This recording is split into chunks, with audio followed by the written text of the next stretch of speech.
another set of engaging session to be conducted by our esteemed speaker, Mrs. Prerna Karulkar ma'am. I would like to request Dr. Devjani to introduce our today's speaker, Mrs. Prerna Karulkar ma'am.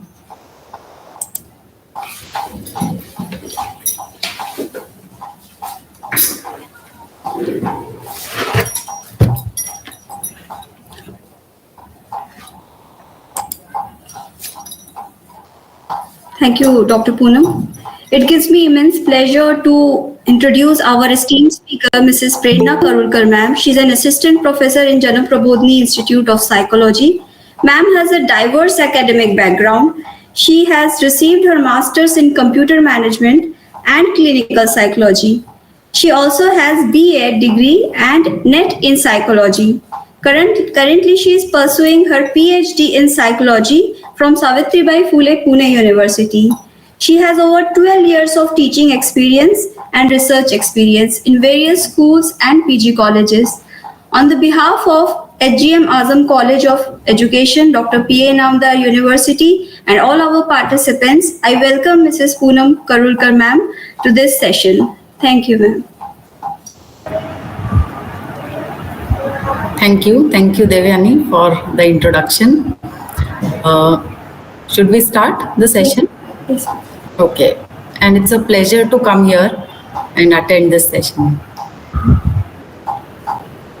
So, just a minute.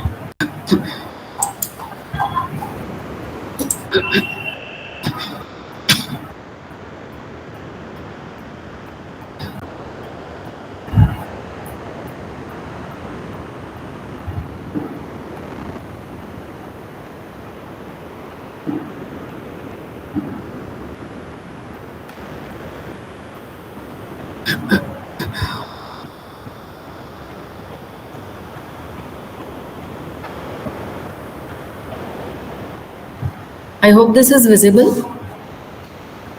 Yes, ma'am, it's visible. Okay. So today's topic, as you know, is communication skills for guiding students. So as you are educators, and I believe that many a times we need to play the role of a guide also to them, a mentor, a facilitator, isn't it? And a counselor also sometimes. So there are particular communication skills that we need to learn or know so that we can effectively guide the students. So what can be the objectives today? What do you intend to learn from this session?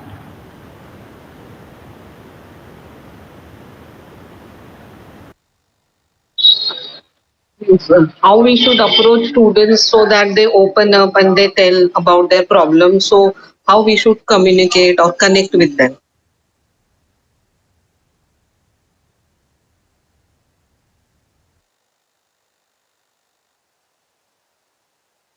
So the objective today is to understand the importance of effective communication in guidance, to explore key communication skills required for successful guidance, and to practice and develop these skills through examples.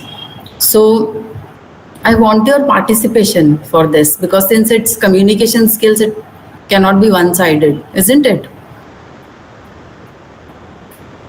So what is communication according to you? Yes.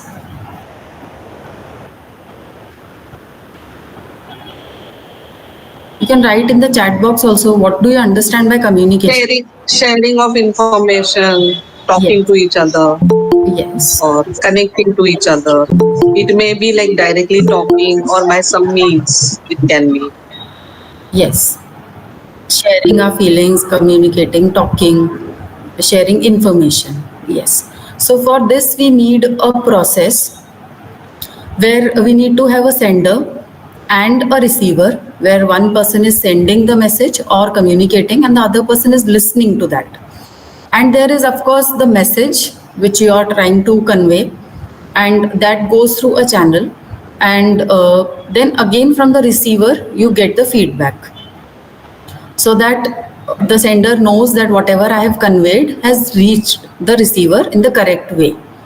Okay, so this is the communication process, which is generally followed anywhere in all the communications. Okay, so these are 7 C's of communication. Many of you must be aware also. Yeah, in the chat also I can see transferring knowledge, two-way process, sending and receiving messages, feedback to know if it is conveyed. Yes, perfectly correct. All of you are absolutely correct. So these 7 C's of communication. So when we say clear, it should be, the message should be very clear. Otherwise, when we see this channel or this process, the message is encoded and then decoded also by the receiver.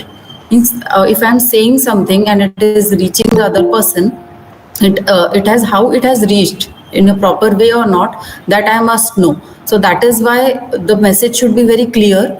It should be concise, concrete, not in an abstract way. It should be correct that what you want to convey, you're only saying that, or any other way of communicating by writing, or in nowadays in emails and all also we communicate a lot. Then it should be coherent, complete and courteous.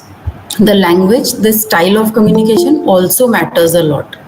So all these things are there for general communication, but all these are applied for communicating with students also. When we are guiding them or counseling them, these are also applied there. Then what is the importance of effective communication in guiding students? So if the communication, if it is clear, effective, concise, it will have an effect on students. So what do you think? What is the importance of effective communication? Again, you can write in the chat also.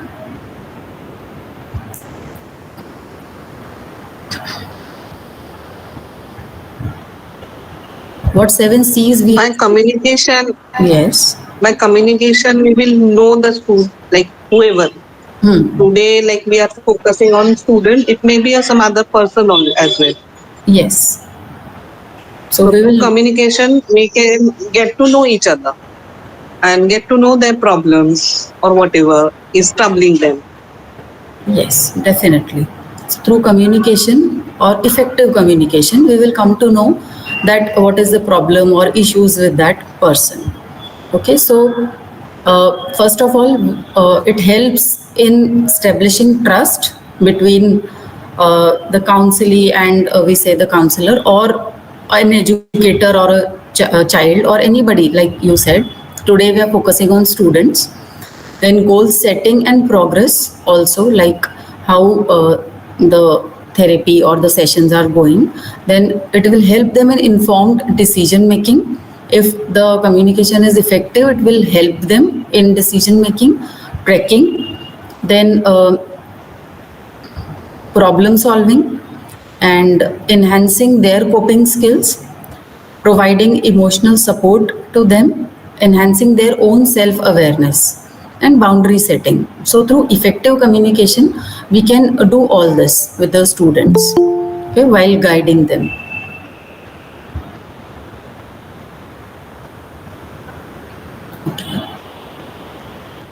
Then qualities of an educator, facilitator, or mentor, or teacher, you can say.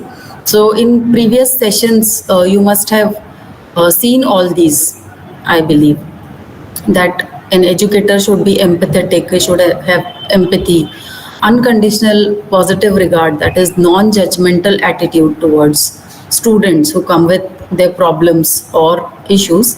Then genuineness should be there. The person, the educator, must be genuine in his approach. And then cultural sensitivity is very important, that nowadays in India also we see that lots of people from different cultures, they live together. So students also can be from varied backgrounds. So one should be sensitive to their cultural, do's and don'ts, what is permitted in that culture, what is not permitted, and we should be sensitive to that. So first being aware of that, and then being sensitive to that culture. Then body language awareness, that what the other person is trying to convey through non-verbal cues, like through body language. That also should be very clear. Educator should know. Then certain skills like rapport building, how to get a person to speak, starting to speak about their problem or opening up. That is very important. Making the person comfortable, first of all, that is rapport building. Then boundary setting, that there is a boundary. Okay, if it's telling you your problem and that it's all right, but then it should be within limits. It should not be that at 11 o'clock that person is calling you and telling you about the problems. So there are certain boundaries, and that you also need to know, the teachers also and the students. And the educator must have conflict resolution skills, that if there is certain issues, then or happens with the client itself or the student itself, then the educator should be able to resolve those issues. Okay, anything else anybody would like to add in the qualities apart from these?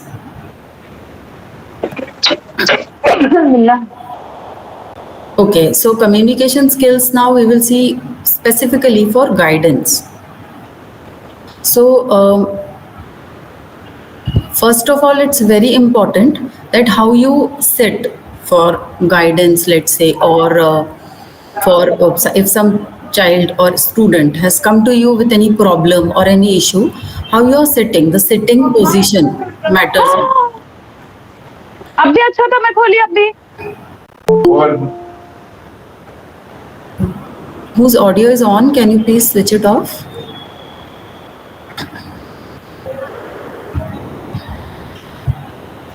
So in counseling process, this is very important, the sitting position. So this is called as SOLAR, acronym is given to it.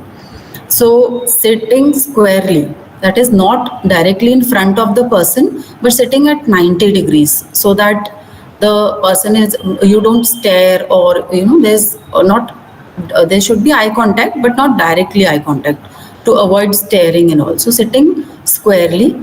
Then O is for open posture. That means keeping your posture open, not folding your hands and crossing your legs, so that you are not interested. It looks as if you are not interested in listening to that person. Then leaning forward, a little bit leaning forward to show that you are interested in listening to the problem. Then eye contact, of course, eye contact should be there so that the person feels that he is being heard. And relaxed body language. So if your body language or the educator's body language is relaxed, the person in front will also be able to relax. Okay, he will also not feel anxious or anything. So this is the basic position in which, or the way in which, the educator and the student should sit for guidance or counseling maybe, or if the person has come with any problem to you. Then active listening, first of all. Again, active listening is very important, as you know. The practice of listening to a speaker while providing feedback, indicating that the listener both hears and understands what the speaker is saying. So active listening is the most important part of communication skills. Communication, when we talk, it's not about only speaking, it's about listening as well. So active listening is a very important part of communication skills when it comes to guiding a student. So when you are listening to somebody, there are three aspects: that you're comprehending what is being said, you're trying to understand what is being said, then retaining some of the information, means keeping some of the information, remembering that information, and then responding. Okay, after thoroughly understanding and remembering that what the other person is saying, responding to that. Then when you are actively listening, you can use some non-verbal cues like head nods or smiles, or appropriate head eye contact, leaning forward toward the listener and all, so that to make him comfortable and make him continue to speak. Then verbal cues used by active listener, some statements such as, I see, how strange, tell me more, I would like to know more about this. Any such statements that encourage the speaker to continue. Okay, so verbal and non-verbal, both cues are important when we are actively listening, so that we are comprehending as well as responding also to the person. So how can an educator practice active listening skills? So it's not that everybody actively nowadays, since the mobile phones and TVs, OTT platforms, we all the time we are on devices. So it's not that we actively listen. We don't listen to things. Actually, we keep on, some audio is going on somewhere. We are doing our work. Somebody's, television is going on, and we are doing this. So it's very important that first we develop this skill in us. So how can educators do that? By reflective listening practice. That means whenever you are talking to somebody, out of counseling also, normal in day-to-day life, when you are talking to somebody, reflective listening practice means again doing that, comprehending, retaining and responding. Means whatever you are listening, reflect back on that.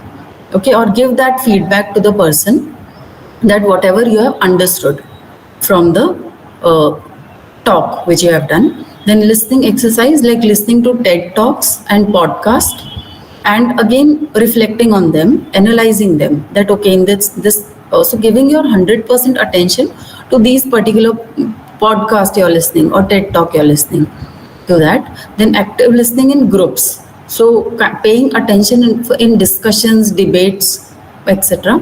Mindfulness meditation also helps in this. Attending storytelling workshops. Then non-verbal communication observation. Means watching video clips without sound and then analyzing that what they might be saying. Okay, small clips or movies or anything, and with their audios closed, and then you can just analyze that what they are saying. Then empathetic listening practice, again it's like reflective listening practice, that when somebody, or in your daily life when you practice or when you're speaking to somebody, empathetically you must listen to that person and reflect back. Then journaling, writing our own thoughts, jotting them down, helps us to self-reflect and clear our thought process, so that it helps in expressing ourselves better. So journaling also is a way of improving our active listening, or practicing active listening. Okay. So there's this example. I want two of you to just read one by one, so that one can be a student and one can be a educator or a counselor. Can I get two volunteers here? Yes, ma'am. Okay. So student and teacher is there. So I am just okay. Fiona and Dipali. Who is Ma'am, I'm Fiona. yes. So I'll be the student. I'm Dipali. Okay, you will be the student. Okay. Who will be the teacher? I'll be the teacher. Dipali. Okay, Dipali. ठीक है. So you can one by one read these dialogues, so that you will understand that how active listening is done. Okay. Excuse me, can I talk to you about something? Of course, I'm here to help. What's on your mind? Well, it's about this thing that's been happening at school. I've been getting picked on a lot and it's making me really upset. I'm really sorry to hear that you're going through this. Can you tell me more about what's been happening? There are a few kids in my class who keep making fun of me. They call me names, spread rumors, and sometimes even push me around. I appreciate you sharing this with me. It's not easy to talk about. How long has this been going on? It's been happening for a few months now. At first, I thought it would stop, but it just keeps getting worse. I'm really sorry that you're experiencing this. No one should have to go through bullying. Have you talked to anyone else about it, like a friend or your parents? No, I was too embarrassed to tell anyone. I didn't want them to think that I'm weak or I can't handle it. It's important to remember that you're not weak and it's not your fault. Bullying is never okay, and it's important to seek help when it's happening. You don't have to go through this alone. I just don't know what to do anymore. It's affecting my schoolwork and I feel so miserable. I'm really glad you came to talk to me about it. We can work together to find a solution. The first step is letting someone know what's happening so they can take action to stop the bullying.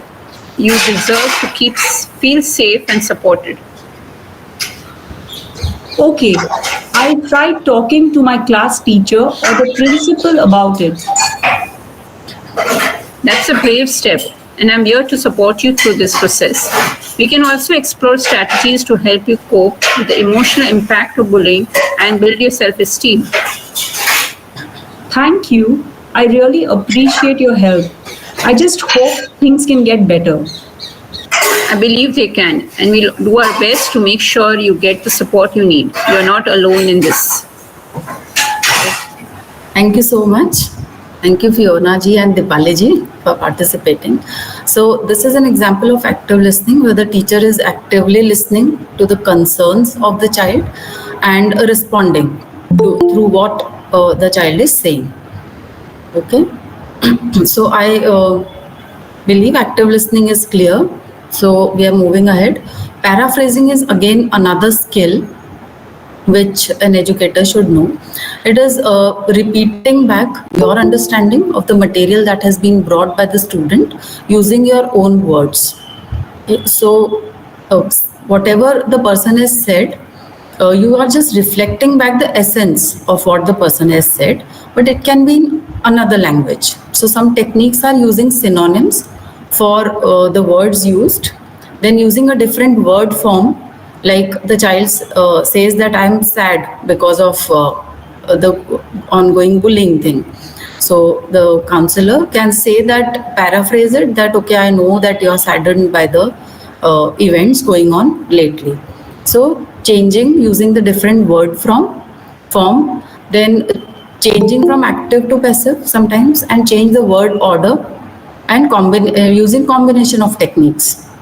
So if a person says that I had a lousy day today, in response the counselor may say that things didn't go so well for you today.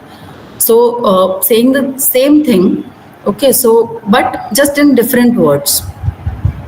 So paraphrasing is nothing but again reflecting back or saying the same thing what the person has said, but in a different form. Okay, using different forms so that the person understands that you have heard that. Okay, you have understood what the person has said. So paraphrasing is just phrasing that in a different way. So again, here is an example. Client says that I know it doesn't help my depression to sit around or stay in bed all day. So counselor can say that it sounds like you know you should avoid staying in bed or sitting around all day to help your depression. Then also that yesterday I rushed around, I seemed to have no time for myself. I went from one place to another, and it was really hard to fit in everything. So counselor can say that you had a very full day yesterday. I understand. So paraphrasing means saying, understanding, rephrasing again what the person has said, but in just other words. Okay. Then clarification. Sometimes it happens that you don't understand what the other person is trying to clarify or to convey. So clarifying is an attempt to focus on or understand the basic nature of the student's statement. Like you can, if some person has come to you and telling you the problem, then there are 3-4 issues and he's telling you all of them together. You can just say that I'm having trouble understanding what you're saying. Is it that? And again, paraphrase and say that again. Or I'm confused about that. Could you go over that? So asking clarification. That is this what you're trying to tell me? Sounds to me like you're saying this. So you can clarify what the person is saying to get a clear picture yourself first. Then reflection.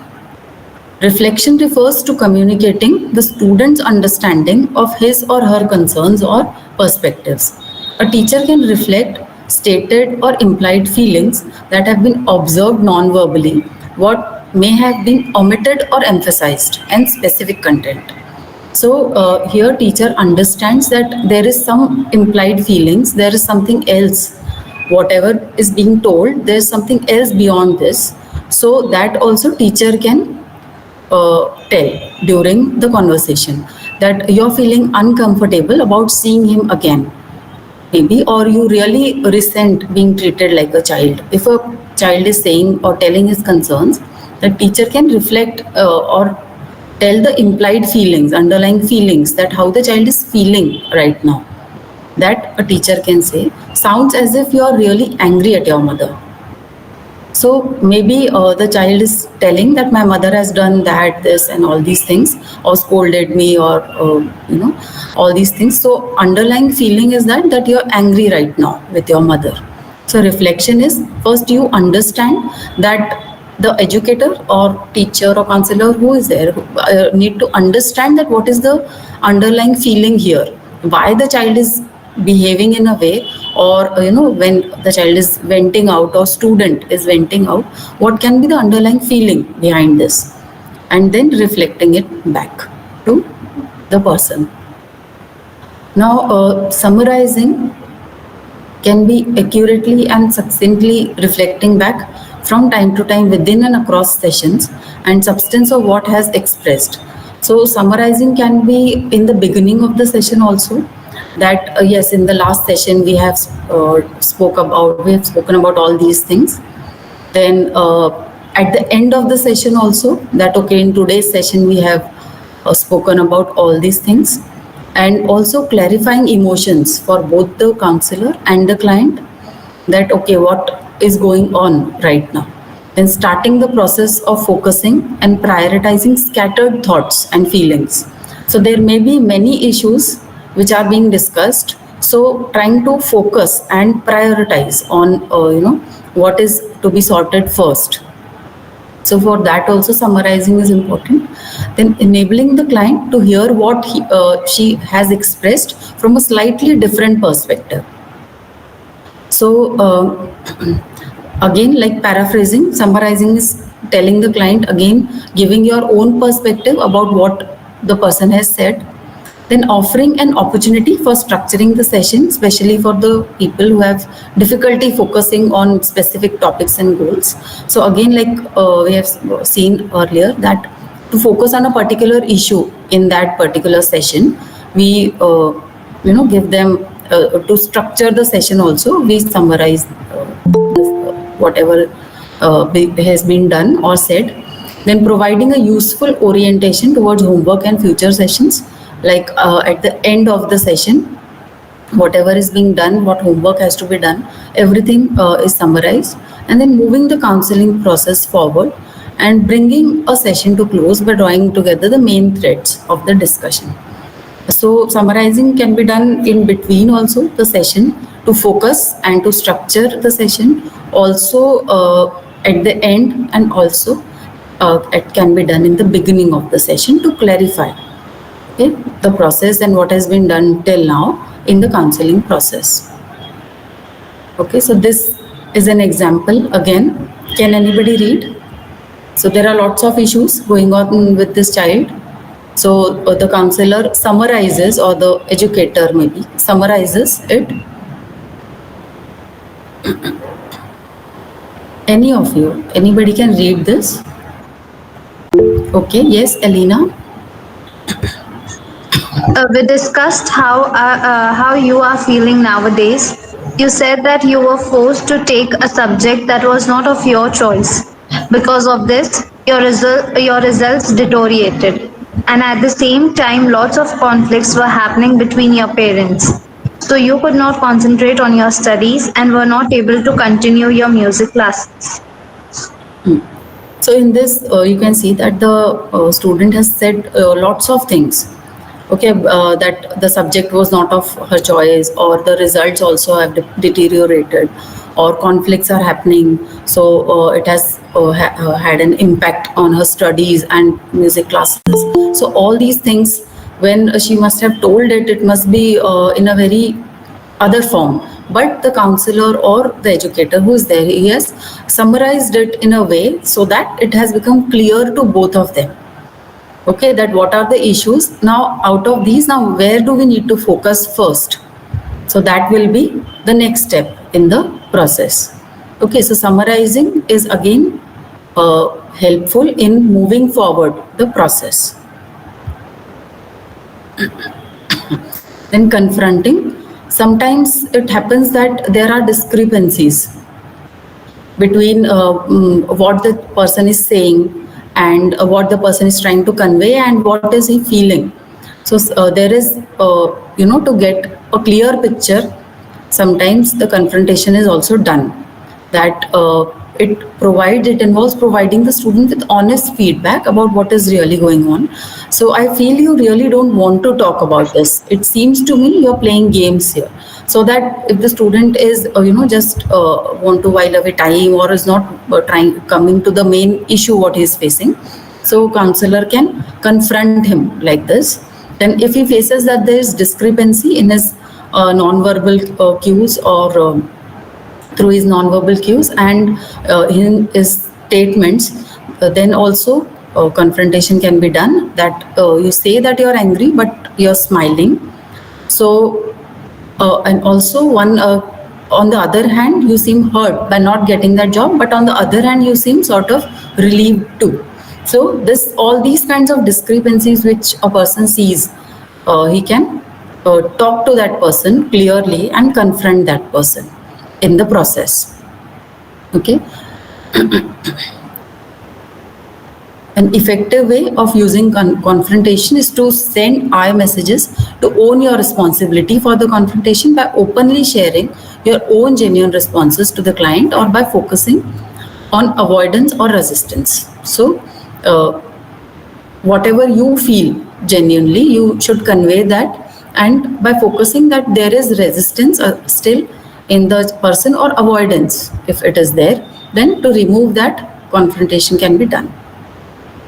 Then interpreting, it occurs when the educator adds something to the student's statement or tries to help him understand his underlying feelings, their relation to the verbal message and relation to of both to the current issue or current situation. So a student might say that I just can't bring myself to write that project report. I always put it off and it's hanging me up right now. So in response, the teacher can say that you seem to resent having to do something you don't want to do. So again here, it's like understanding the implied feeling, the underlying feeling, and interpreting it and responding or telling him in that way. Okay.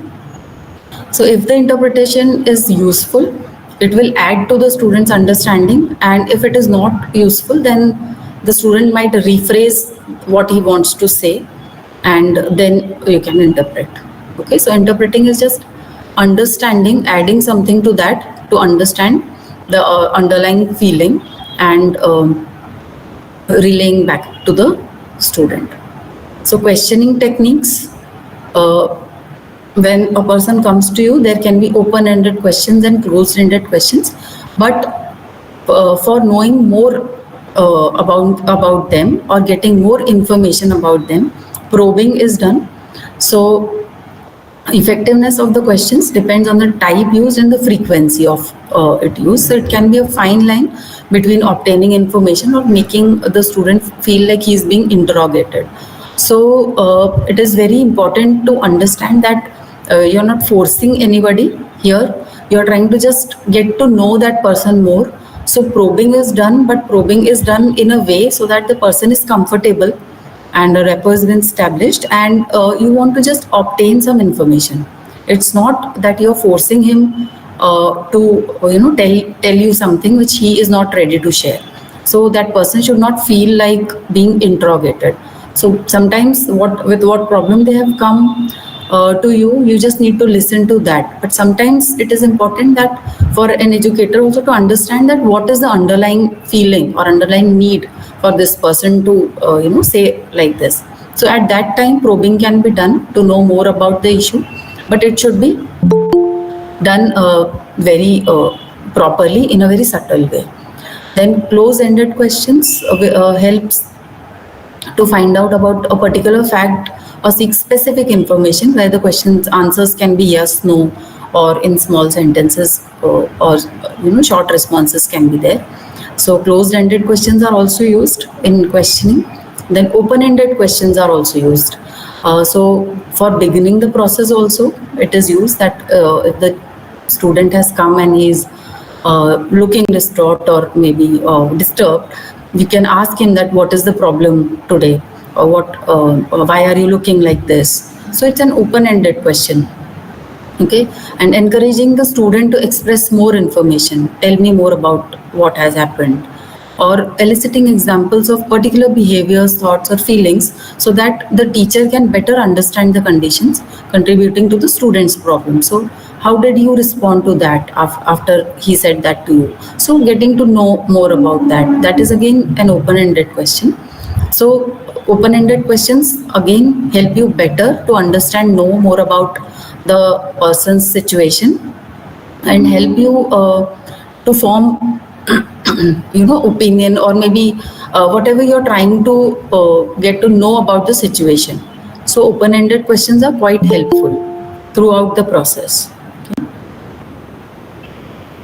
Then non-verbal communication, it's very important, refers to transmitting information without using words or languages. So body posture, gestures, eye contact, touch, tone, facial expressions, touch, tone, and pitch of voice, and emotions and attitudes are primarily conveyed using non-verbal communication.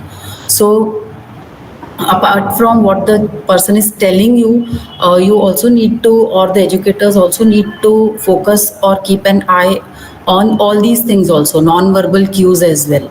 The person might be telling you something, but his body posture, his gesture, is not making direct eye contact, he's hesitant. So all these things also can tell a lot about the issue he is facing. Then validation. Validation is a response that shows you accept and respect other person's feelings and point of view, even when you don't agree with them. So we have seen the inequalities that you should be, or an educator should be empathetic towards the students. So empathy is the basic requirement of this. So even if you don't agree with them, you have to show that, okay, but for that person, those feelings are real. So validating them, okay, at that point, even if you don't agree with them. So these are some phrases, how frustrating, and I'm here for you, I can see how you would feel that way. All these things can be said, that is validating their feelings, that okay, accepting that okay, they are feeling in that way, and that's okay. So validation is also important in communication. Then some more skills like silence. Silence is very important when we know, so it gives time to the other person to process their thoughts and feelings without distraction. So they can come with, open, if you ask them open-ended question and be silent for some time. So it helps them to, process their thoughts and feelings and come up with what response they want to give you, or in depth what they want to tell about their issue, so they can tell you without distraction. So silence is important. Then adaptability, that changing content, tone, demeanor according to the individual, according to the situation, and person, according to the person as well. It can change from person to person. So adapting according to the needs of the situation or person at a particular time. Then clarity and simplicity. Again, we have seen those 7 principles. They are applicable here also. Clear and simple language should be there. Jargons and complex terms should be avoided. Again, empathy should be there. So, judgmental statements or criticism, doing such statements in which we are criticizing them, they will hinder trust and communication. So, these should be avoided. Okay? Then feedback and constructive criticism should be done, like what the person has achieved or till now, or maybe he has come up with a problem, and in next time he is telling you that he has overcome that fear of something, or studying hard or anything about that. So we must praise for that achievement, and suggestions for improvement should be given. And constructive criticism, that whatever you have not liked, or where you can see the person can put in more efforts, you can constructively, or an educator can give constructive feedback, so that the person will not feel bad, but also work on that thing. So yes, giving feedback and constructive feedback is important. Then having patience when dealing with students, because everybody's pace is different. So patience is, as educators, we know that it's very important. Then encouragement and motivation from time to time, it's important to boost students' confidence, celebrating their achievements, helping them set realistic goals and tracking progress, and respecting. The most important thing is that respecting the students and encouraging them respectful classroom or learning environment, that's okay. But when a child comes to you with a problem also, having respect, treating him as an equal, that is also important, and treating him with dignity is important. So all these things are there in communication, effective communication. Anybody would like to add anything in this apart from these? What all communications can be there? Any other communication skill you would like to add?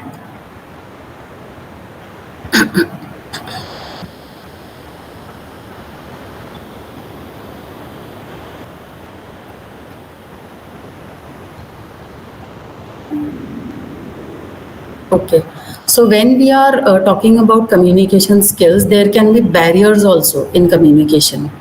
So these, I've jotted down some barriers in normal communication, which are applicable again in the counseling or mentoring or guidance process also. So what can they be? Or first, you can tell me, any of you in chat also, you can tell me that what are the barriers in communication. We have seen the process, communication process. So what can hinder? What all things can hinder that process?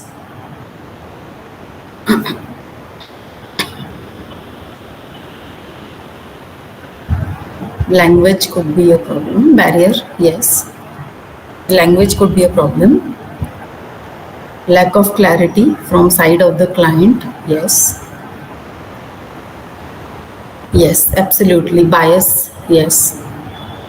If we have our preconceived notions, our biases, we cannot counsel anybody. Being judgmental, yes. Not able to put forth what is expected. Judgmental attitude from our side, very true. Yes, so these are very common, and yes, all of you are correct.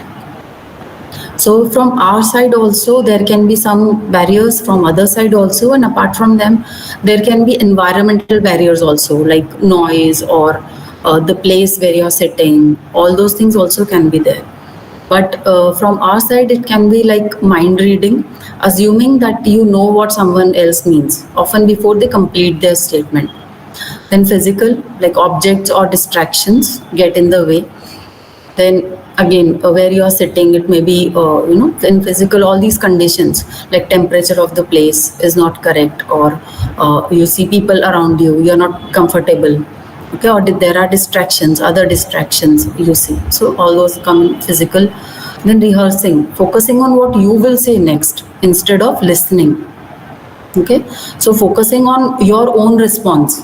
So here, if you are rehearsing that, you are not doing active listening, you're not comprehending what the other person is saying. So rehearsing that, focusing on what you will say. Then non-verbal, there is a discrepancy in your words and non-verbal signals. Okay, so what you are saying and what your non-verbal cues, your body language, your posture, your gesture. You might say that, okay, I understand, I am with you, but you might seem, bored by your body language. You're sitting comfortably, looking at your phone, and all these things. So these can be non-verbal cues which are inconsistent with the words. Then distraction, daydreaming, focusing on things outside the conversation. Okay, so distracting means again thinking about other things, whatever you have done throughout the day or what you are going to do next, thinking about the next person you are going to meet or anything like that. Okay, that can be again a hindrance. Then judging, which many of you have said, yes, that making judgments about what is being said or about the speaker.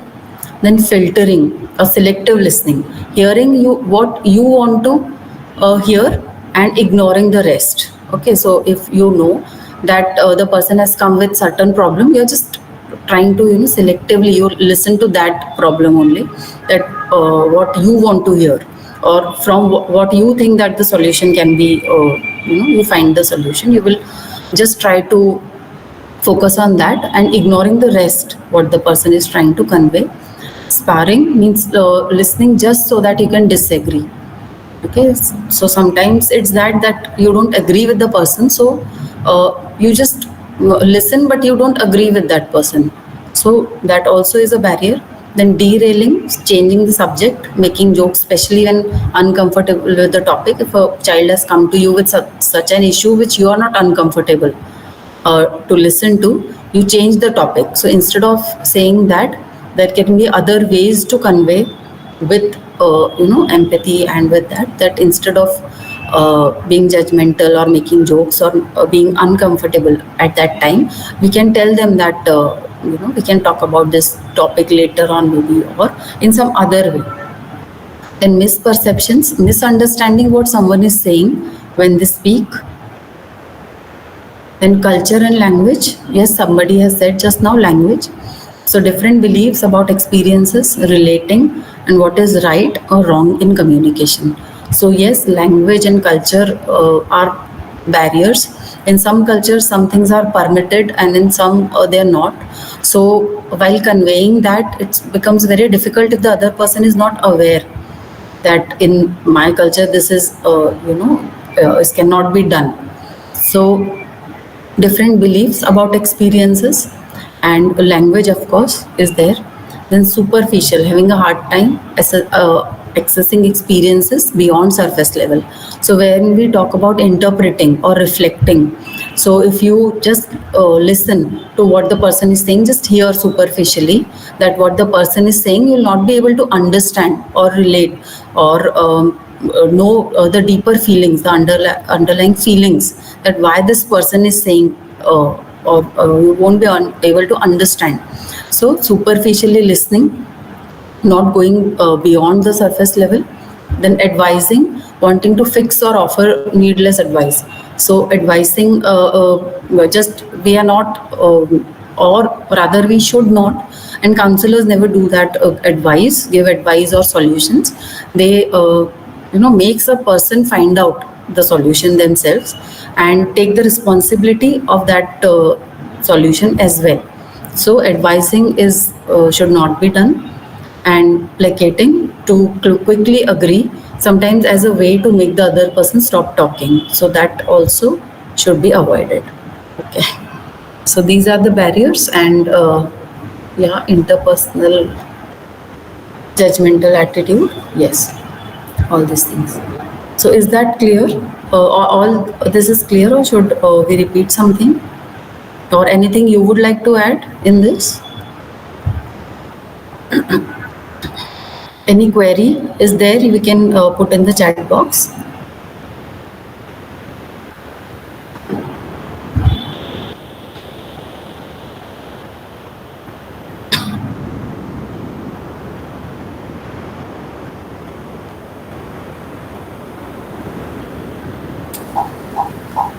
Participants are welcome to ask question. And that was a really good session, ma'am. And if you want, you can take a 5-minute breaks. Okay. Uh, Participants, we are planning to take a group photo today. So those for those who is it is possible to keep the video open, then please open your video so we can take a group picture.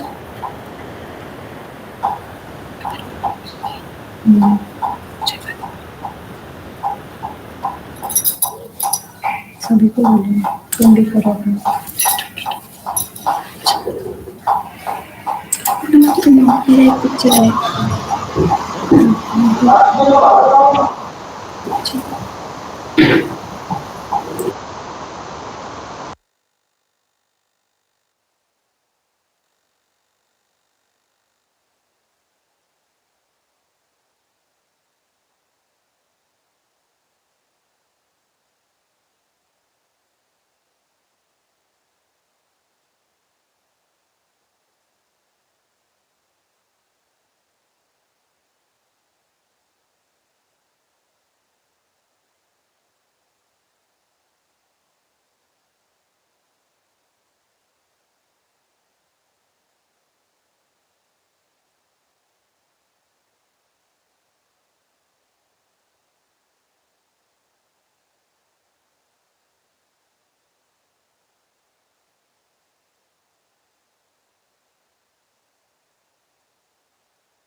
Thank you all. We will take 5 minutes break.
Should we start now?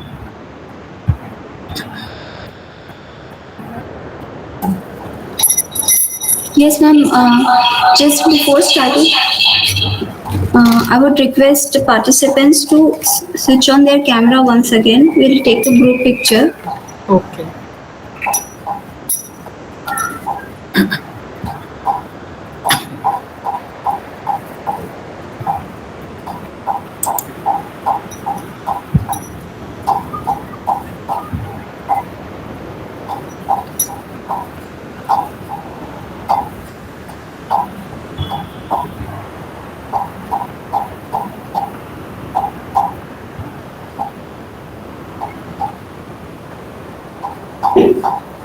Keep the camera on. Yes, I'm taking picture. Like you all can smile now. Okay.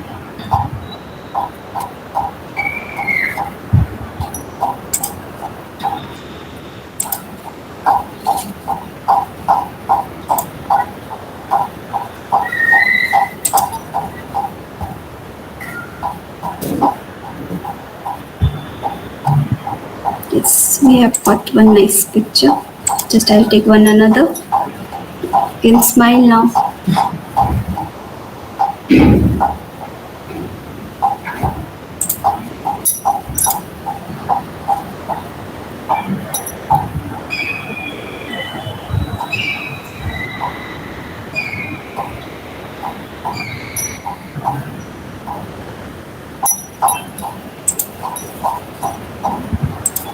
Thank you, ma'am. Thank you, everyone. Now you can continue with the session. Okay.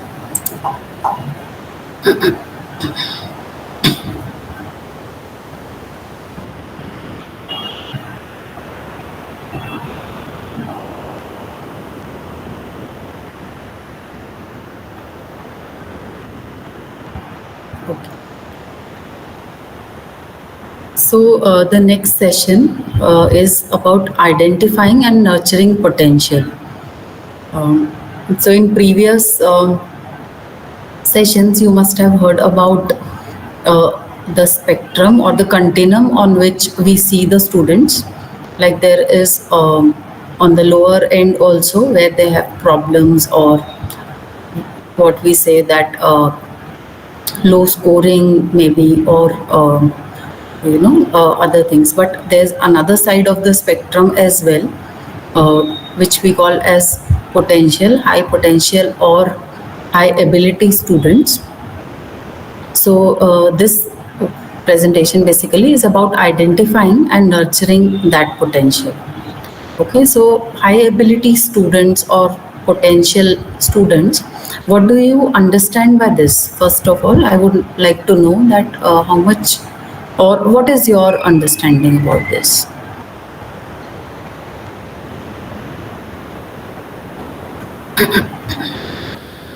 Because as educators, you must have come across, or in your classes, you must have seen there are different children or with different abilities, capabilities.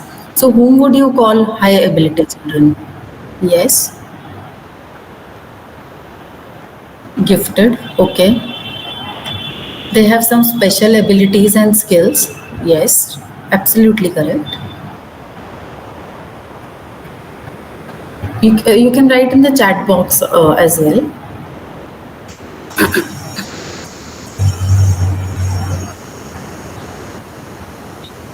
Very good in some particular subject, for example, maths, very good in maths or science or physics.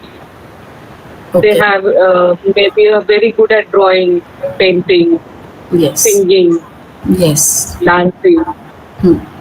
Yes. So these children may be very good at any other subject or academically, or in any other specific ability, like in dance, music, or drawing, painting, or sports maybe.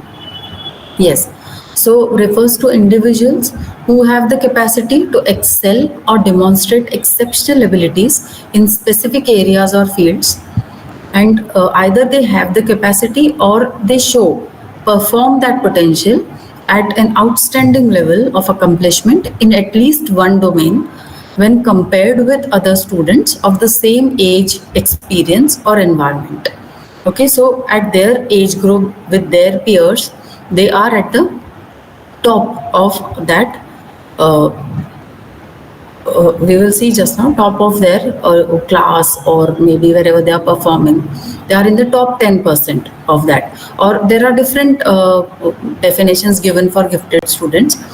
uh, yeah, somebody has written very creative, high IQ level. Yes, may not be good in academics, but some other skills also they are excellent. Yes, so that can be done. Able to understand a lot. Yes. So all these will come in high potential or high ability students. And it is characterized by exceptional gifts, talents, motivation, and interest. So, according to different whatever researchers have studied and psychologists have given theories and models, people have given different parameters, like top 1% of their age group, or some have given top 3% or top 10% of their age group. When they are performing well, then they come into high ability students. Okay, so that parameter is different. So when we see on this, on a normal probability curve, where do they stand?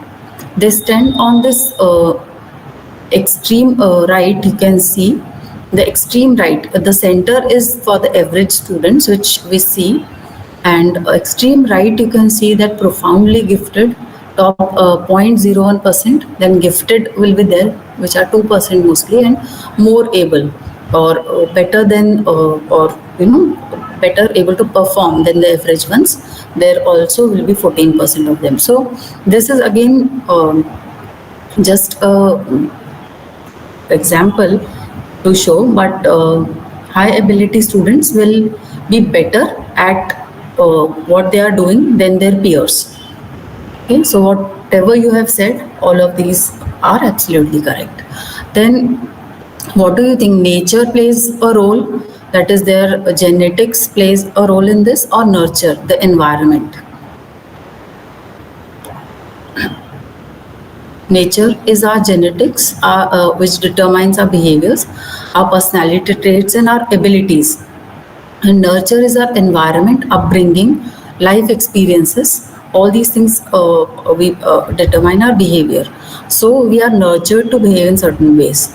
So when we talk about high ability students or development in students, we know that both these aspects are equally important. Nature, that means our genes also, and nurture, the environment in which the child is living, that also is very important, and it plays a role in the uh, development of potential. Okay, and in all these fields, you only have just now said that in academics person may be good, or in sports or performing arts, creative arts, or in social interactions. Some children just show leadership skills, okay, or very outgoing and show all these skills. So in all these areas, children sometimes they show exceptional abilities. Okay, but apart from this also there are but to see, how do we see this, that in all these areas children are doing well? So there are certain characteristics which we see in gifted or high ability students. So there are various frameworks given by the Western psychologists as well to make the criteria, or to find out the characteristics about uh, the gifted students. Different parameters are set, but this I am discussing today is given by Dr. Usha Khire. She is an Indian psychologist from Jnana Prabodhini, and she has given this theory of potential development of high potential students. So according to her, this is more related to our Eastern view, or our this theory goes well with our culture. So that is why I'm discussing this with you, that apart from the IQ test which we see and all these things, all these other things also, characteristics, can be seen in early adulthood in children, when they are able to take their own decisions, when they after 18, when they start showing their own personalities. All these characteristics can be seen in them, like sensitivity, response, adaptation, growth, creation, and elimination. in all these domains: physical, intellectual, emotional, social, and spiritual. So, what are the indicators of these characteristics? For sensitivity, we can see, or as educators, we must have noticed also these many times in our children, that for seeing sensitivity in children, some children are very sensitive. They recognize others' needs and concerns for those needs. Self-awareness and empathy. Overexcitabilities as proposed by Dabrowski, this we will discuss ahead. Then perceiving what others cannot perceive. They are able to do this. Visualize the same problem in different ways. Better listening and assessing one's intuition easily. Identifying and labeling emotions, not being ashamed of being sentimental, and understanding situations that will create emotional tensions. So these are indicators of potential high ability students for the particular characteristic of sensitivity. So you also must have noticed or observed these in the students. Response. So these are, when we say that these are indicators of potential, that means they are better than others or their peer group in this kind of characters, like showing response. So paying attention, readiness for reaction, alert to answer any question verbally or non-verbally, taking note of and reacting to important issues concerning self and others, being outgoing, friendly, involved with peers, acknowledging social emotional support, discovering an individual's strength, one's own and others, when discovering pleasures in socially useful activities, responding to success, blogs, grievances, and solving interpersonal problems, modifying the environment to make it congenial for growth. Then adaptation, they are able to adapt better. Okay, they adjust to social emotional demands, ready to reach an agreement in a desirable way. They have self-acceptance and accept failures as well. Then more tolerant, proper expression of emotions, integrate thoughts and actions, engaging oneself in activities corresponding to one's own dreams and demands, contribute to and benefit from group. They are easily, or they can adapt in managing stress. They are very good at maintaining harmonious relationships. They can easily work with a variety of people and manage groups. Then their main focus, we can see, is on growth and expansion. They are always very curious and trying to learn new things. Okay, so expanding the personal space, helping others, self-control, integrating rational emotion experience, more harmonious, participating, sharing, cooperative and democratic in dealing with others, genuine growth motivation, transcending the lower needs for self-actualization, increasing knowledge about people and social problems. They can make decisions regarding personal convictions and values, and also acceptance of others and willingness to continue to grow. So their main focus is towards growth and expansion, and that too for betterment of the society. Okay. Then creation and generation, again, creating ideas for personal as well as social benefit, making others' minds fertile, experimenting with various roles, responsibilities. They themselves, they form clubs, build teams, organize activities, establish social organizations. So you must have seen such kind of, people or children in your students in your classes, that they take lead and they do certain activities, form a new lifestyle, use emotional strength positively, develop higher level of moral strength and characters. Then elimination, they are away from all this hatred, jealousy, prejudices, okay, anger. They easily forgive others and oneself also. They can postpone pleasures and they can shut out disturbing thoughts, meditate for purification of mind, ceasing irrelevant, unmeaningful actions, weeding out unhealthy habits and people from their lives, then abolishing social evils and customs. So these are the indicators which can be seen in social settings. Apart from the IQ and all these things, these are the indicators where we can see the potential in children. Then how do we identify this? By test scores, IQ scores are there, specific ability tests are there, behavior modification are there. Then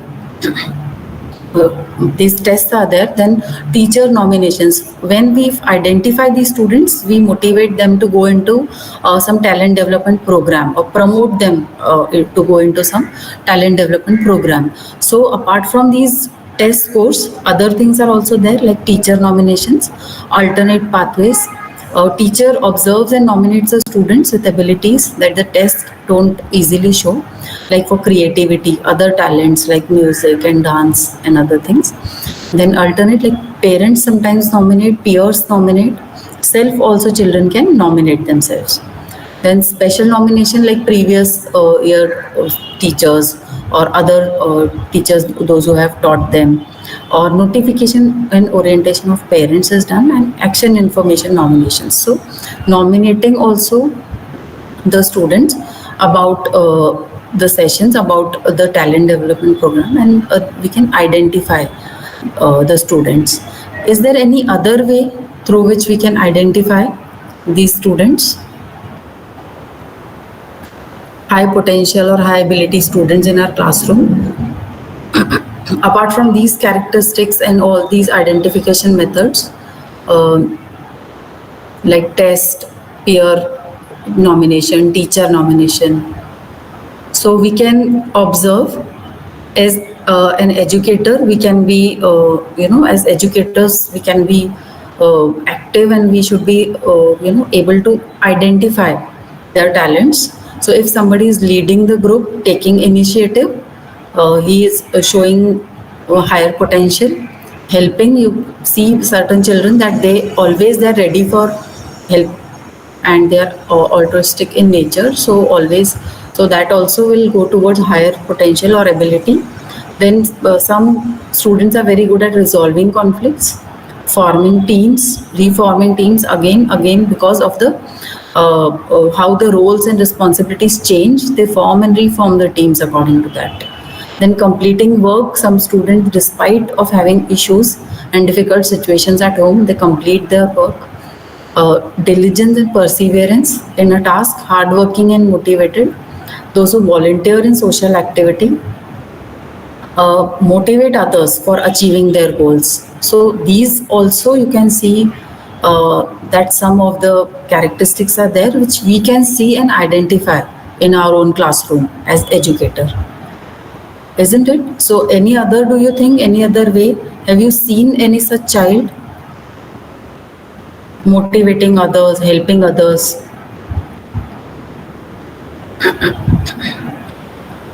Or whom do you think that can come in high potential, apart from just IQ test and all, creativity test, or other than the fields of sports, music, drama, dance?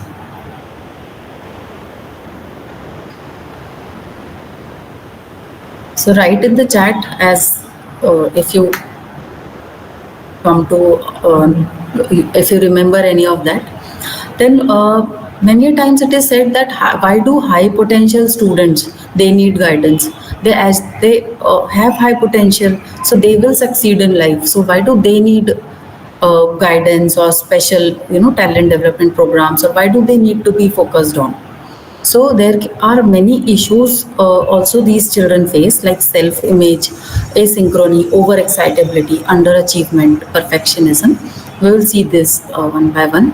So self-image. So these high ability students, they always have a feeling that how much is the body of knowledge is there in the world, and how little they know. And also they are frustrated for being unable to solve world's inequities and problems. They are, very idealistic. They are super sensitive to injustice. So that is also one way of seeing this. Then feel out of place socially and intellectually, because what they feel others are not able to understand sometimes them. Then they think that everything, if they are labeled as high potential or gifted or anything like that, high ability student, they think that they should know everything. Okay, and things, so they whenever they face any difficulty or they find any difficult thing, they say that it must not be as smart as they said, so I must not be as smart. So always they have this kind of self doubt, that am I smart enough? Okay, and then fear of loss of image if they reveal, fear or self doubt, so that is also there. Then sometimes they have to hide their intelligence also, so as not to appear conceited or arrogant, not to be teased as teacher's pet or Mr. Know-it-all or smarty pants or nerds and geek and all these things. So sometimes they just want to fit in. So they can't use the vocabulary, advanced vocabulary they know, because their peers don't understand.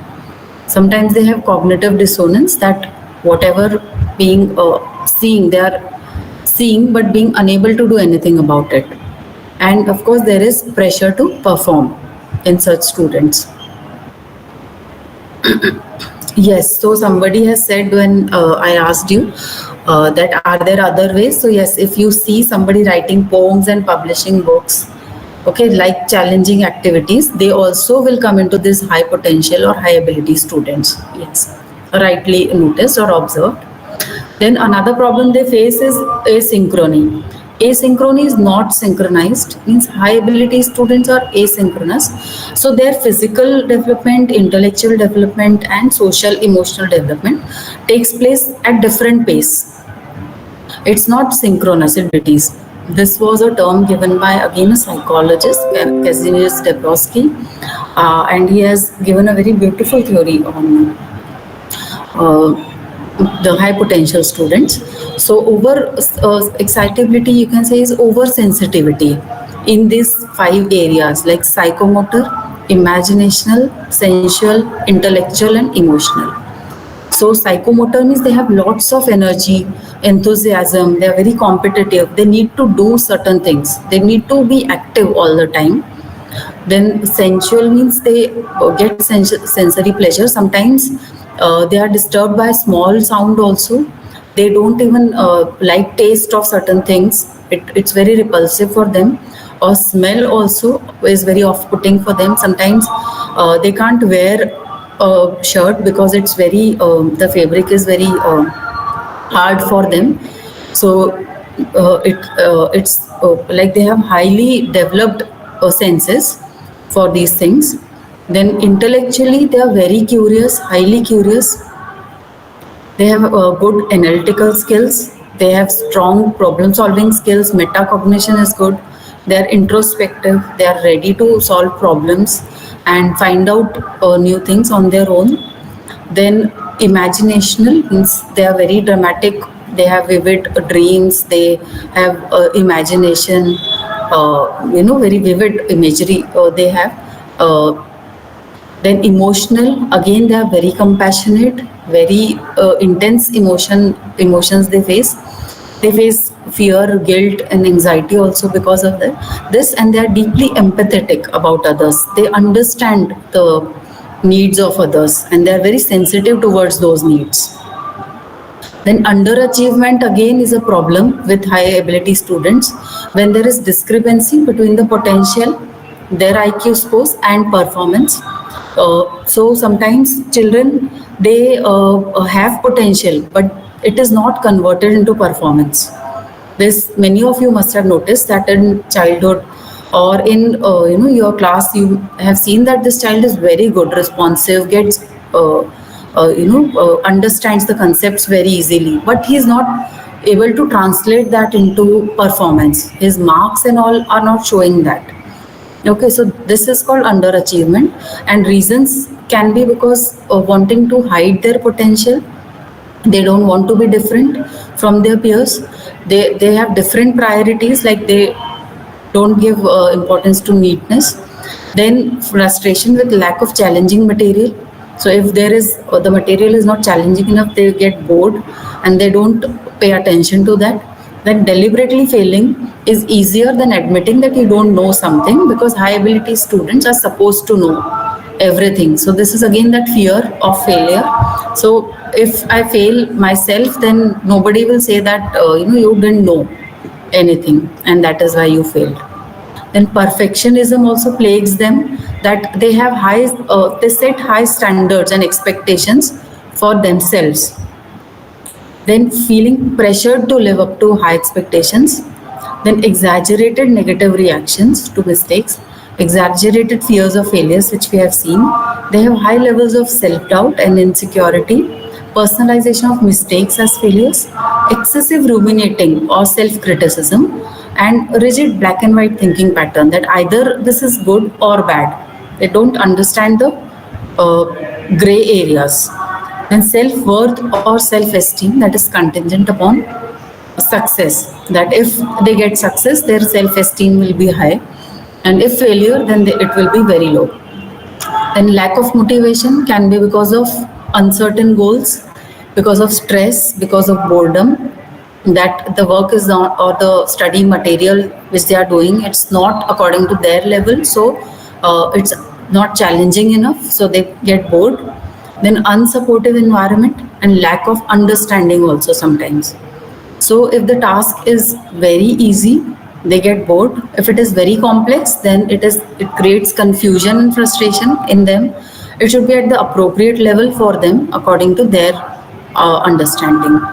So there is a need for guidance for these students also, because they also face all these issues, and there can be defiance, rebelliousness in them. Their extreme sensitivities interpreted sometimes as overreactions, because general people don't know that there are overexcitabilities. Some people are prone to, that music also or some children, they can't hear when they enter the movie hall, they just close their ears because they can't hear that much loud noise. So some people are very sensitive. Some children, they can't wear certain clothes because they are very sensitive. The skin is very sensitive. So these extreme sensitivities we don't know, and we interpret as overreaction. Then peer relation, they can face peer relationship difficulties, social difficulties, poor self-concept, depression, asynchrony, like we have seen that their development is not synchronous. In skill development also, they can face this. Frustration due to lack of educational challenges, anxiety, introversion, deliberate self-isolation, feeling isolated, sometimes misunderstood or out of place. Then misdiagnosis. Sometimes people don't understand the characteristics. They don't know that how gifted or high potential children behave. So it is misdiagnosed as ADHD. It can be because of over excitability also. A learning disability, maybe boredom, or bipolar also sometimes they are said, because of the extreme changes in their moods. So sometimes it can be misdiagnosed as well. Then what is the educator's role here? So first of all, the educator also should have an understanding of the theoretical base and characteristics of high ability students. Like they can have overexcitability, they can be pressure of performance on them, they can have high expectation from themselves. So understanding all this asynchronicity and oversensitivity. Then be aware of the social support services available, like the organizations which work for highly able children. Then again, the support groups, bibliographies, books, online resources, talent development programs which are available nearby, where the child can go and his potential can be developed into performance.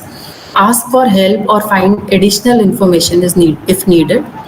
Be mindful of personal value structures and tolerance when presented with divergent behavior. So why the behavior is divergent? Why the person is not in the norm? Why is away from the norm? That is very important to understand, because it's not divergent because of any ADHD or bipolar or anything. It is because of his other abilities. So the educator must understand this, and be an advocate for gifted or high ability students, because they need extra, support or extra challenging environment to become, to realize themselves, their potential.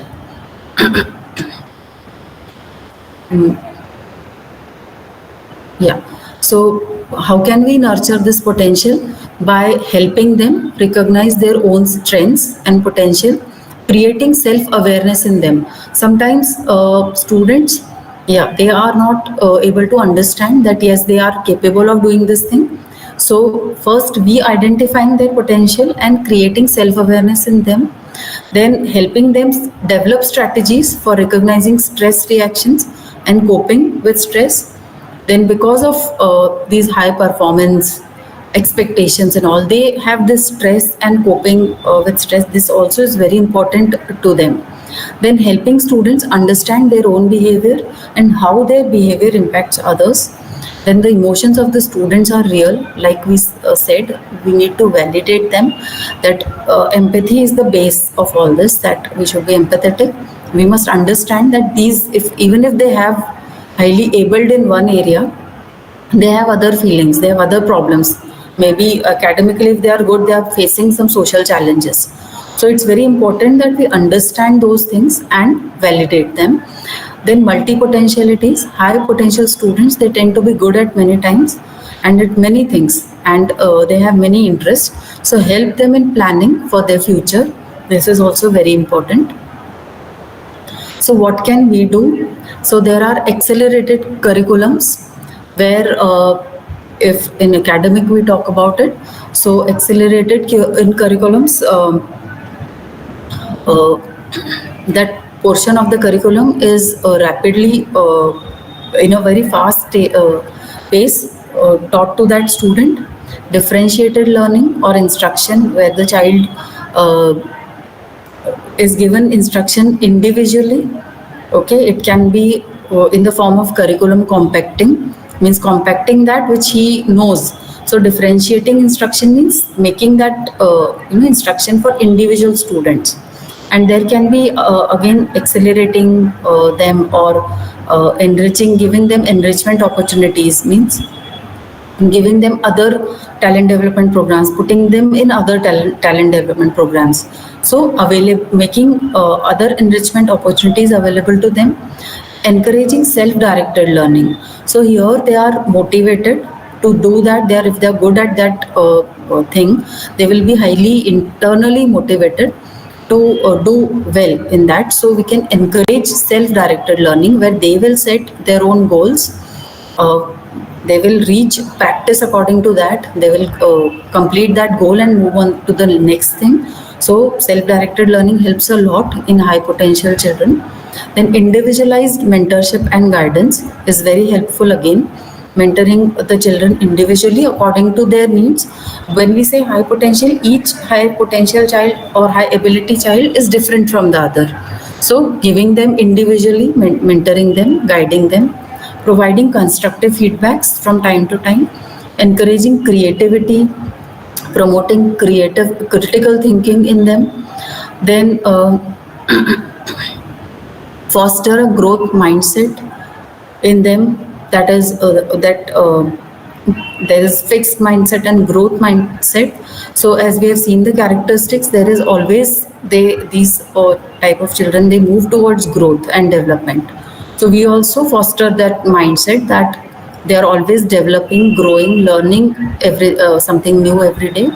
Then support social and emotional needs also. This is also very important, that their other needs are taken care of, providing them with wide exposure.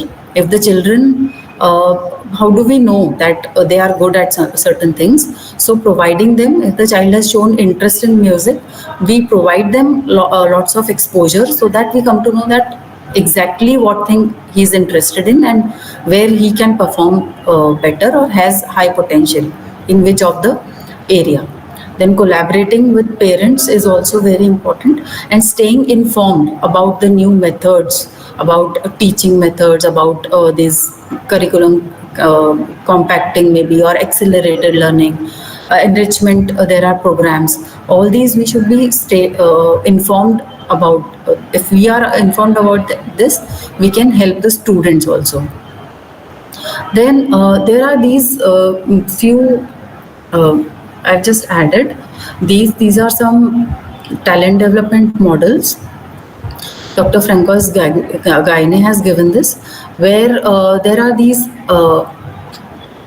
aptitudes which are innate or natural abilities which are converted into talents, okay, or competencies, we can say, after going through a developmental process.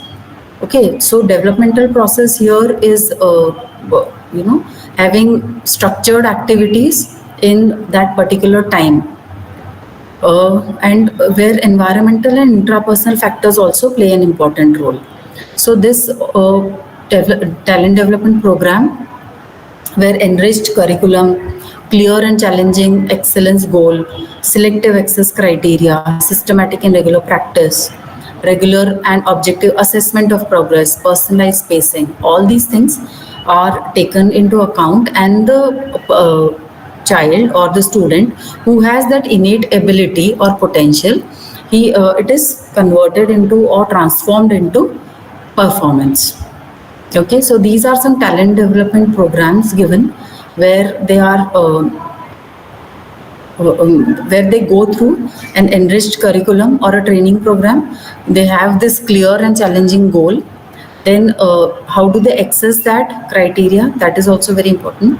Then systematic and regular practice of that particular, and a regular and objective assessment, that how much progress they have done in that goals, have they reached that goals or not, and then reassessment is done, and personalized accelerated pacing is done, so that for each child this is different. Okay, the pace of acceleration is different for each child. Then this model is given by Dr. Joseph Renzulli. He has given enrichment triad model. He advocates this should be applied school wide, so that all the students should get exposure, in which general exploratory activities can be, where students are exposed to a wide variety of activities, varieties of professions or occupations, or things like some seminars can be conducted, or guest lecturers can come, or they are taken to museums or all these places, historical places. So they explore. There is exposure. Lots of exposure is given to them. Then second is group training activities, where lots of learning, in-depth learning and training in that particular area where the child shows interest. That is given to them. And third is again where individually the child, or individually or in small group, he investigates the real life problem according to his interest area. Okay, so these are some talent development programs where the children, they do well according to their interest areas. And here the role of an educator is to first expose them to certain criteria, give them wide exposure, then finding out the interest of the child according to those exploratory activities. After those activities, then making unplanned, there are unplanned activities. If a child has shown interest in let's say astronomy, he'll be given research papers, or he'll be shown other movies or clips according to that, where he will learn more about it. And in third, he'll investigate some problem or some phenomena on his own and present it or write about it. Okay, so this is again a talent development model. Then as educators, it is very important to provide support for parents, because we can't children have their problems, and only educators, when I say educators, it's not only the facilitators or guides in academic setting, but also the sports coaches, or the music teachers, or anybody who is helping a high potential or ability child. So all of them, if we work together, only then the child will be benefited from that. So support for parents is also very important.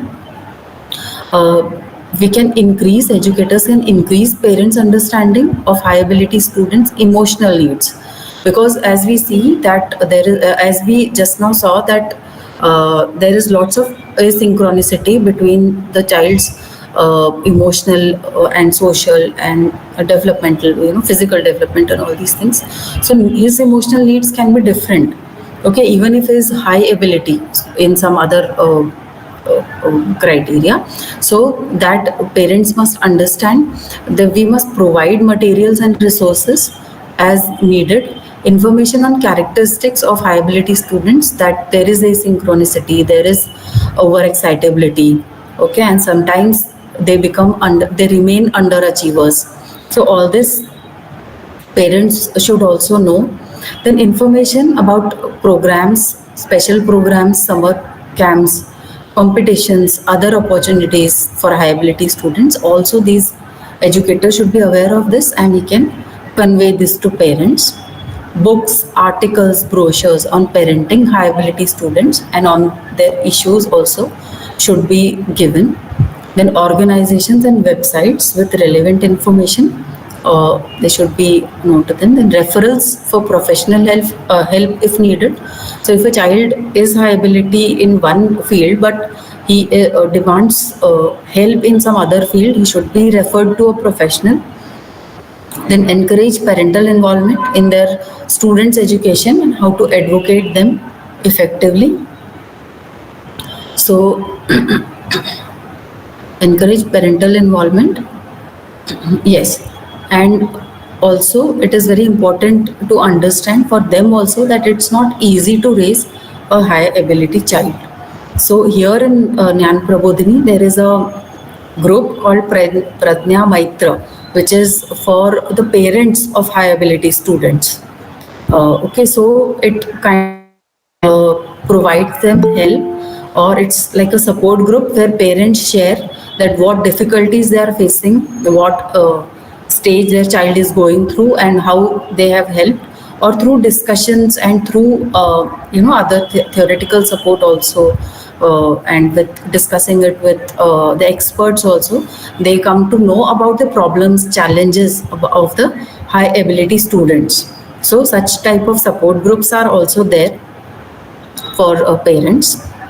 So when you want that a child from high potential, if you have identified a potential or high ability in a child, then to take him towards high performance is important. And in this process, educator's role is very important, because we can set high expectations, we can challenge learning that extends, then explicit teaching of skills and knowledge can be given, deliberate practice can be done, and opportunities to learn can be given to them.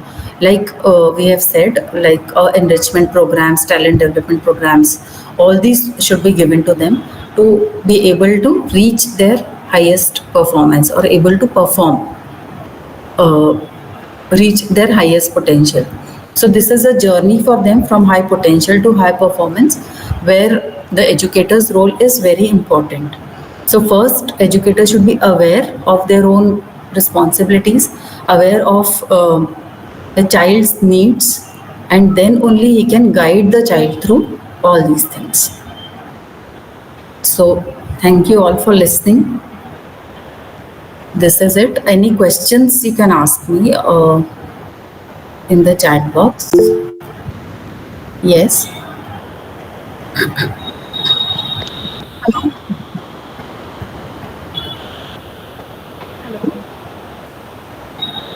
Anything if you want to ask? Yeah, Aprajita.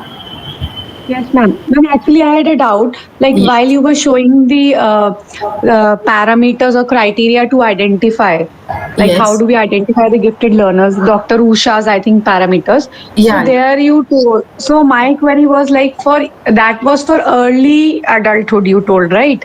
Yes. So are there any certain criteria or parameters for like younger children, like less than 10 years? Like how do we identify? My query is like how do I am able to identify that whether the young child is having some, is it a giftedness or some ADHD? Like which range of the spectrum is the young learner in?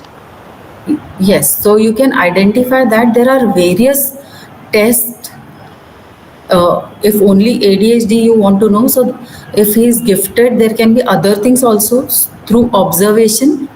You can find out. You can take IQ test or other special ability in which you think that that child is gifted or has high ability.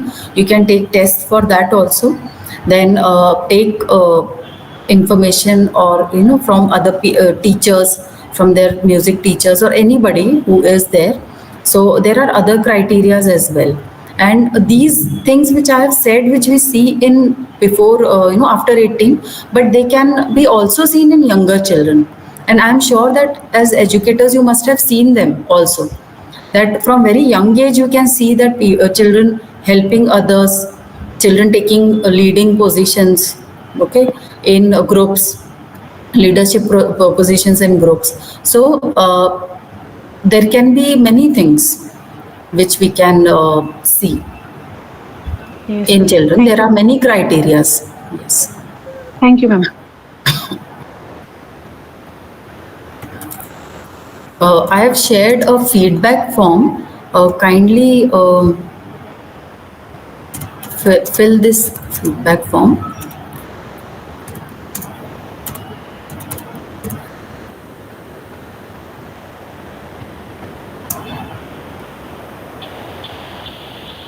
Okay, somebody has asked that can you give few activities to handle high potential students? So, of what age group you are talking about? So, activities are according to the age group, and it is according to that what kind of activities you want. Whether the child is not able to concentrate or is high school. Okay, so between 8 to 10. Okay. Okay. So there are lots of programs which go here, which if you have heard of Gyan Prabodhini, Prashala, school also.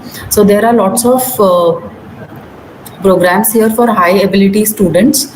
In summer, also summers, there are camps, summer camps, shivirs, which we call for the high ability students. So there also you can come to know about this, and there are lots of activities. So more and more your focus should be on giving them challenging tasks. Okay, challenging activities like puzzles, which the children will be able to will take time to solve, and giving them some material to read and telling them to write the gist of it, or giving them some video clip to see and write about it, or write story on their own. Okay, so certain things which are very challenging for them, that should be given, I think, for high ability students. Then there are tasks for other tasks also, for very small students, and segregating and all those things. But for high school and all, there should be tasks according to, and you can give them research papers maybe, or 8 to 10, you can give them, show them some cartoon or something and tell them to interpret it in their own language, or difficult task which is somehow challenging for them beyond their age group. Normal children of that age group are not able to do that. So that's it. Anything else?